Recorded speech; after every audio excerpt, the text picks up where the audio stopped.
Hello hi అండి, welcome to my channel. ఈరోజు వచ్చేసి మెంతి కూర కానీ మెంతి పొడి కానీ ఏది ఉంటుంది దాంతో మటన్ ఏ విధంగా చేసుకోవాలో చూద్దాము. కుక్కర్లో 2-3 పాల నూనె వేసి, నా దగ్గర పచ్చి బగారాకు ఉంది, బగారాకు వేసి ఒక పెద్ద ఇలాచి, 4 లవంగాలు, ఒక 2 దాల్చిన చెక్కలు, పుదీనా ఇవన్నీ వేసి బాగా కలుపుకొని 1 టేబుల్ స్పూన్ మెంతి పొడి వేయండి. మెంతి కూర ఉంటే మెంతి కూర వేసుకోండి. ఆనియన్స్ వేసి బాగా కలుపుకోండి, ఓకేనా. ఎప్పుడే కానీ మనం మటన్ కానీ చికెన్ కానీ వండేటప్పుడు ఆయిల్లో కొత్తిమీర వేయాలా, చాలా బాగుంటుంది టేస్ట్. గ్రేవీకి మంచి టేస్ట్ స్ట్రక్చర్ వస్తుంది. తర్వాత అల్లం వెల్లుల్లి పేస్ట్ వేయండి.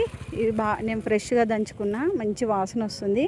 చిటికెడు పసుపు ఇవన్నీ వేసి కొద్దిగా వాటర్ వేయాలి. ఎప్పుడే కానీ నాన్ వెజ్ వండేటప్పుడు అల్లం కొద్దిగా వేయంగానే వాటర్ వేయాలి, ఎందుకంటే మటన్కి బాగా పడుతుంది అన్నట్టు. మటన్ అందులో వేసి మంచిగా కలపండి.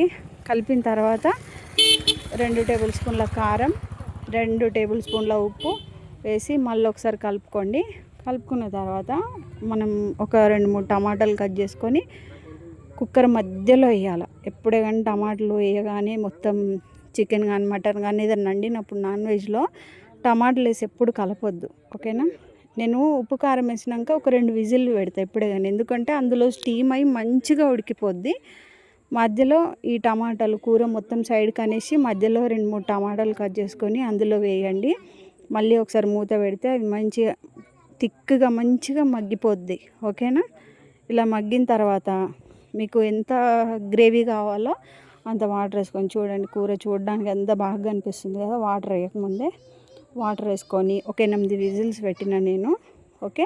చివరిగా కొత్తిమీర వేసుకొని గార్నిష్ చేసుకుంటే